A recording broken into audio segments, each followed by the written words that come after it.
Assalamualaikum warahmatullahi wabarakatuh. Pada video sharing kali ini, saya akan berbagi informasi mengenai progres pendaftaran CASN kapan diumumkan ya. Jadi dalam pemberitahuan atau postingan media sosial dari Menpan RB, di mana untuk pertanyaan kapan pendaftaran CASN diumumkan, jadi dalam infografis ini ada beberapa hal sebelum pendaftaran seleksi CASN diumumkan. Ini langkah yang ditempuh pemerintah. Ini sedang dalam tahap instansi pusat dan daerah sedang menyerahkan ya. Di sini sedang menyerahkan usulan rincian formasi kepada BKN. Nah, kemudian tahap yang kedua, secara paralel BKN melakukan verifikasi dan validasi rincian formasi ASN yang dimana sudah ditetapkan berdasarkan usulan dari seluruh instansi pusat dan daerah. Kemudian di sini untuk proses ya, jika prosesnya sudah selesai, nanti untuk pendaftaran seleksi CSN segera diumumkan ya. Di sini ada pernyataan dari Menpan RB bahwasannya untuk Kementerian Pan RB terus mendukung BKN untuk mempercepat proses verifikasi dan validasi formasi ASN dari input yang dilakukan kementerian atau lembaga dan Pemda tentunya ya.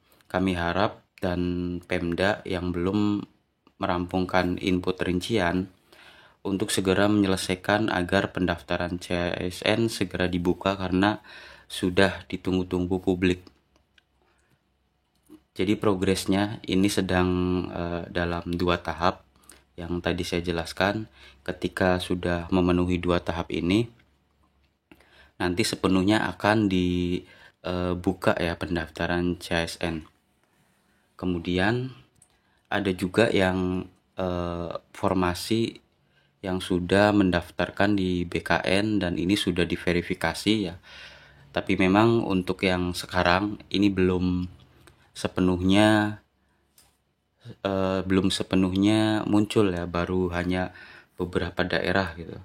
Nah, untuk yang update formasi yang sudah diverifikasi oleh BKN, di mana ada 16 ya dari instansi atau lembaga kementerian, kemudian dari Pemda juga.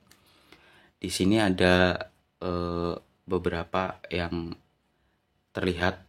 Jadi untuk Basarnas ini sekitar 1389 formasi, Kejaksaan Agung ya, kemudian Kementerian Agama, Kementerian Kesehatan, Kemendikbudristek dan lain sebagainya. Jadi nantinya untuk yang ini akan dibuka melalui SSCASN dan akan terbagi-bagi lagi ya dari kementerian. Nah, untuk pembagian formasi jabatan saya sudah menyiapkan dokumennya, di mana untuk kementerian dan Pemda di sini kita lihat. Nah, untuk pembagian jabatan atau jenis jabatan yang nantinya dibutuhkan untuk pengadaan formasi ASN di tahun 2024 ini. Untuk jabatan fungsional Bapak Ibu bisa lihat ya, di sini ada jabatan pengawas penyelenggara urusan pemerintah daerah, kemudian jenjang jabatan ahli pertama, jenis pengadaan CPNS, kedudukannya itu di instansi pusat, provinsi dan kabupaten. Dan di sini masih banyak lagi, ada beberapa kategori yaitu jabatan fungsional, kemudian ini banyak ya Bapak Ibu. Nantinya untuk formasinya baru update 16 instansi atau lembaga ya, baik itu kementerian, non-kementerian dan Pemda. Nah, untuk pengadaannya sendiri di sini udah banyak ya, ahli pertama, CPNS dan P3K. Kemudian penempatannya nanti instansi apa di sini sudah ada. Kemudian kita di bagian bawah itu ada kategori yang nantinya bisa didaftar oleh ijazah SMA ya, sederajat. Nah, di sini kita lihat paling bawah ya Bapak Ibu. Untuk ijazah SMA juga banyak, baik itu kementerian dan non kementerian. Biasanya untuk ijazah yang SMA sederajat ini, untuk pengadaannya baik itu P3K atau CPNS, ini harus disertakan dengan sertifikat keahlian ya. Jadi mulai dari sekarang ya, sebelum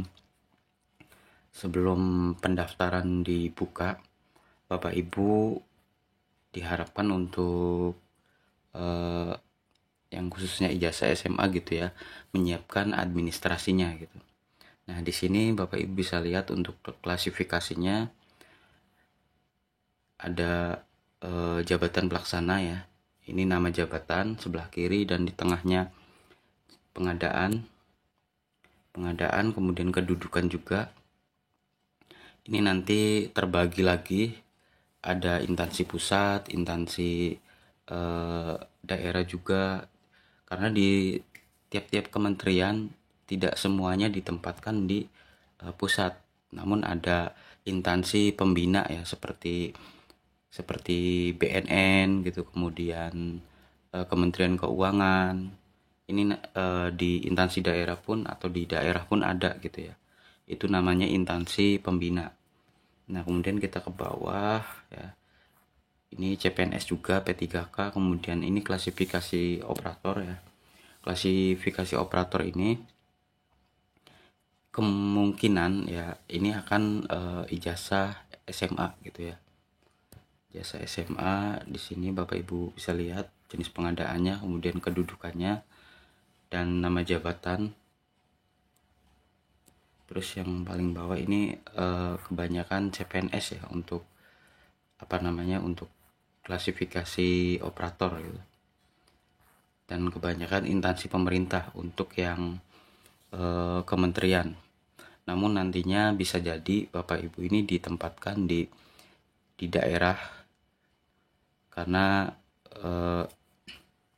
tapi tetap untuk SK-nya itu SK dari Kementerian Pusat ya, bukan daerah. Nanti penempatannya tergantung dari instansi masing-masing atau kementerian masing-masing.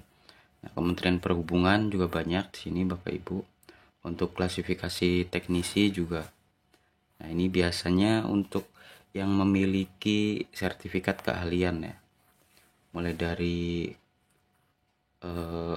Kementerian Perhubungan, kemudian Kementerian Kemenkumham biasanya banyak. Nah, ini sebagai informasi aja ya Bapak Ibu. Dan untuk tanggal penerbitannya di sini tertanggal pada 1 Maret. Namun formasinya baru masuk yang tadi saya share ya. Mungkin itu saja informasi yang bisa saya sampaikan. Terima kasih ya yang sudah subscribe channel ini untuk mendukung admin agar memberikan informasi-informasi mengenai rekrutmen CASN ini. Saya akhiri, wassalamualaikum warahmatullahi wabarakatuh.